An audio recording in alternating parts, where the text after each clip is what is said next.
No saraksta Suverēnā vara apvienība jaunlatviešu ievēlētais Olainas novada deputāts Andris Vurčs pild arī domas priekšsēdētāja otrā vietnieka pienākumus.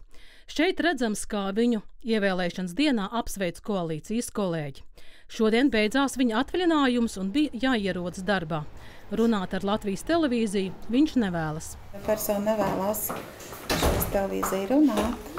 Un par to vēstulīti zinu, ka bija atsūtījuši mēdī. Tad šodienas laikā mēs esam pieprasījuši informāciju pirmajai vidusskolai un viņa tiks sniegta. Bet persona ir ieradusies darbā? Jā, ir darbā. Nedaudz vēlāk sociālajos mēdījos latviešu, kā arī krievu valodā top ieraksts, ka viņš, citēju, sazinājies ar atbildīgajiem dienestiem un visi jautājumi tiks atrisināti.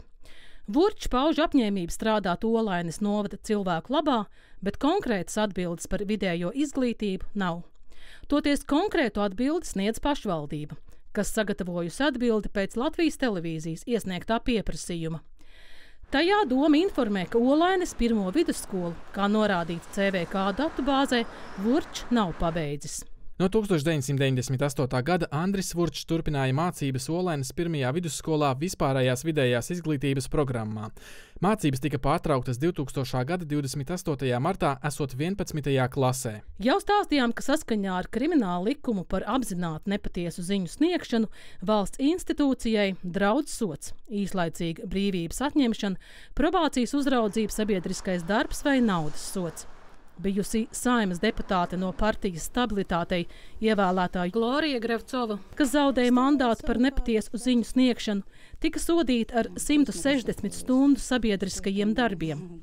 Suverēnās varas valdes priekšsēdētāja Jūlija Stepaņenko uzskata, ka tas ir politiskais pasūtījums. Vurčs sarakstā gan kandidējis kā bezparteiskais. Viņš ir iekarojis cilvēku atbalstu ne tāpēc, ka viņš ir kaut ko norādījis savā šajā anketā, bet tāpēc, ka viņš ir ļoti labi strādājis Olainas iedzīvotāju labā.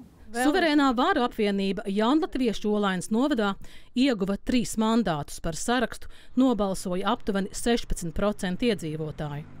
556 vēlētāji pauda atbalstu tieši Vurčam, bet 32 pauda noraidošu nostāju. Latvijas televīzija Olainas iedzīvotājiem jautāja, vai deputāts var melot.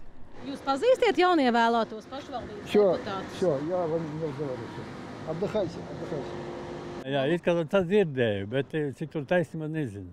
Nu, tagad ir oficiāli apstiprināts, ka viņš nav beidzis to vidusskolu. Jāzina prom tādus. Es domāju, ka viņš ir ļoti centīgs un ļoti kārtīgs cilvēks, tā kā 100% var. Tas ir netikums, jo es pati neprotu melot. Bet deputātam var būt tāds netikums? Nedrīkst būt deputātam, absolūti nemaz. Un vispār manas domas ir tādas, ja latviešu cilvēki neiet vēlēt, tad arī deputātos tiek tādi cilvēki.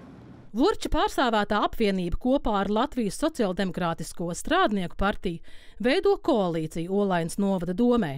Domas priekšsēdētājs Andris Bergs uz Latvijas televīzijas zvaniem šodien neatbildēja. Darbdienas beigās pašvaldība izplatīja paziņojumu, kurā atsaucoties uz Vurča sniegto paskaidrojumu raksta, ka viņš turpinājis mācīties apvienotajā karalistē. Saistībā ar radušos neprecizitāti informācijā par manu izglītību norādu sekojošo. Mana izglītība pēc Olainas pirmās vidusskolas tika turpināta apvienotajā karalistē. Esmu sniedzis nepieciešamos paskaidrojumus atbildīgajām iestādēm. Olainas novada deputāts turpina izvairīties no sīkākiem paskaidrojumiem. Šoreiz viņš savu rīcību pamatoja ar advokāta aizliegumu. Latvijas televīzija Panorāma. Bet jūs varbūt pastāstīsiet, kā jums bija ar to Olainas vidusskolu? Kāpēc jūs? Es nevaru komentēt. Advokāts pateica nerunāt pagaidām nevienu. Paldies. Bet tad jūs sniedzāt nepatiesu informāciju? Es taču atbildēju.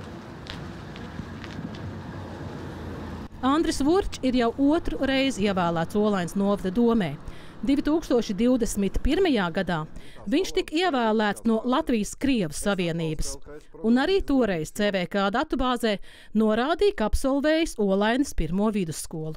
Dācis Tirāne, Zanda Ozola Baloda, Kaspars Markus, Latvijas televīzija.